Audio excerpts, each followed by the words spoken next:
How often do we wait for someone else to give us permission to be a little more ourselves? Louisville author and speaker Maggie Harlow says that we can give ourselves permission. Her brand new book, Everyday Extraordinary, is about the small, brave choices that can change our everyday lives.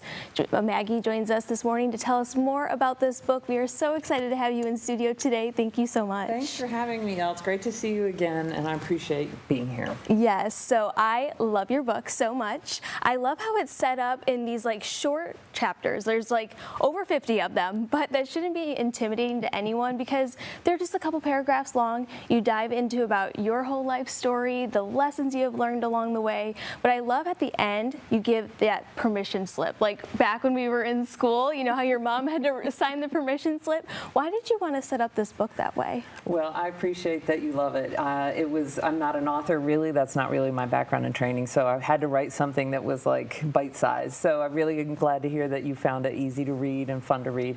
For me, that magic of a permission slip, that feeling of walking down the school hallway with that magic piece of paper is something you can experience every day in life. That sometimes we hold ourselves back from what we really want or what we want to say or what we want to wear or how we want to show up. And I love that feeling of giving yourself the power of the permission slip. And why is it so hard for us to do that? I mean, with social media nowadays, we're often comparing ourselves that, oh, they have more, they have a bigger house, they're doing this in life. And then you reflect on yours and you're like, wait a second, why am I not doing that? But it's up to us to make that change. That's right. It's up to us to decide what really matters to us. And comparing yourself is like the thief of joy is what they call it. And it is true. We deal with that all the time. And I don't know what it is about the human nature that we do sort of want to fit in and we want to hold ourselves back and what will people think? I mean, how many times have we all had that thought, what will people think?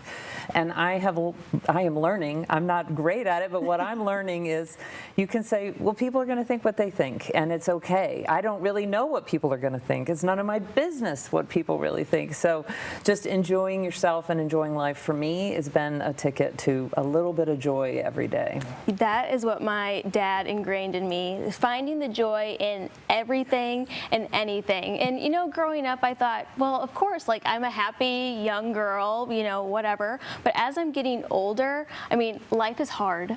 Life is hard. And so to see those little nuggets of joy, even if, you know, you have car trouble, well, thank goodness I have a car to drive me to work, or, you know, oh, it was a really tough day at work. I prayed and hoped to have this dream job. I we dreamed, get to live it out. I dreamed of this place that I'm in. Yes, exactly. And so why did you just want to compile all of this together and really just say, yes, you have the power to make those little changes and really level up your life if you want to? I think it's two things. First, I'm promoting my speaking business, and it's a great way for me to share my message and for people to understand what I want to be talking about and how I want to change lives.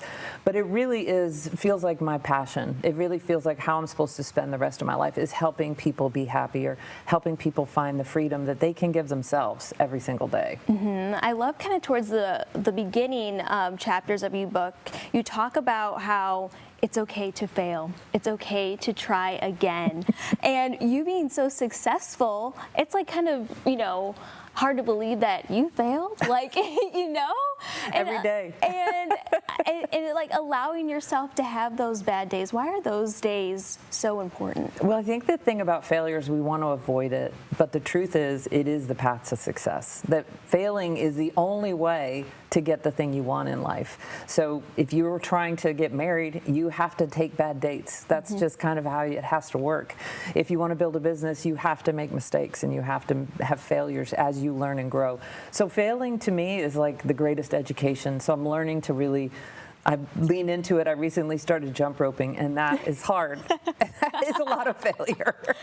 Yeah, and you know, even picking up just a new hobby. I know you also picked up tennis as well. Yes. And you know, a lot of people think that, you know, if it's a new year, you know, January 1, people, you know, want to take those New Year's resolutions. Just because we're over halfway through the year, I also had to do a little check-in myself, like, and I made a vision board. You talked about that in your book as well, how, you know, you have all these ambitions and you want to really grow, have, you know, the best year ever, but also you can start that any day that you want to. Every day is January 1. Every morning is a brand new clean sheet of paper.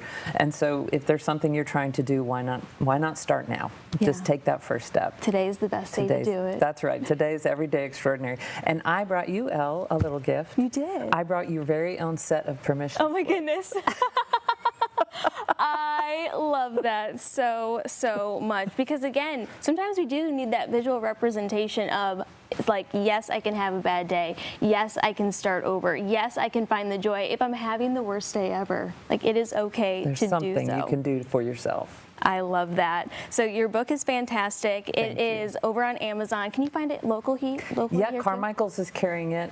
So very excited about that. We want to support Carmichael's. So please order it from Carmichael's. That would be wonderful. It is. We're seeing right there. I love that you brought your blue with you today, not only just on the cover, but on set as well. And if people are interested in even booking you to speak, this is our second encounter. We're actually going to do something together a little bit later on in the year as well, which I'm so excited to share as we get a little bit closer.